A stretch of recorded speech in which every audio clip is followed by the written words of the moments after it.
શહેરના બાપુનગર વિસ્તારમાં બાઇકોમાં આગ લાગવાનો વિડીયો સામે આવ્યો હતો। ગાયત્રી એપાર્ટમેન્ટ ઘર પાસે પાર્ક કરેલ બાઇકોને અજાણ્યા સમયે રાત્રિના સમયે આગ ચાંપી હતી। બાઇક માલિક જાગી જતા આગને ઘરમાં ફેલાતા પાણીનો મારો ચલાવી રોકી લીધી હતી। બાઇકોમાં આગ ચાંપનાર બીજા કોઈ જ નહીં પરંતુ પાડોશી જ હોવાની ફરિયાદ બાપુનગર પોલીસ સ્ટેશનમાં નોંધાવી હતી, જે અંગે બાપુનગર પોલીસે શેરુ પિયર અલી, શાહિદ અલી શેખ અને નસીમ પઠાણની ધરપકડ કરીને વધુ તપાસ હાથ ધરી છે।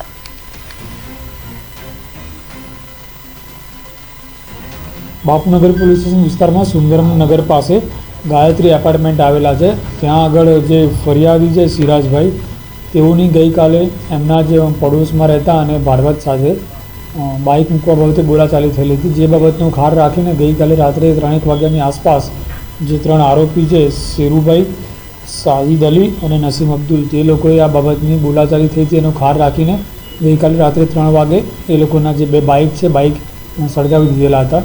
ત્યારબાદ જે સિરાજભાઈ છે એમની ફરિયાદ લેવામાં આવેલી છે અને જે 3 આરોપી છે 3 આરોપીને હસ્તગત કરવામાં આવ્યા છે। લોકોની અટક કરવાની કાર્યવાહી ચાલુ છે। જે આરોપી છે એમાં કોઈનો ગુનાહિત ઇતિહાસ છે નહીં, તમામની વિરુદ્ધમાં પહેલી વાર ગુનો દાખલ થયેલા છે, તે છતાં તેમનો કોઈ ગુનાહિત ઇતિહાસ કે અન્ય કોઈ અરજી કે આવેલું છે ચેક કરવામાં આવશે। જે 2 જણા છે આરોપીમાં 2 જણા છૂટક મજૂરી કરે છે અને જે શેરુભાઈ કરીને છે એમનો મકાન માલિક છે। આજ સુધીમાં તેમની વિરુદ્ધમાં કોઈ ગુના દાખલ થયેલ નથી। બાપુનગર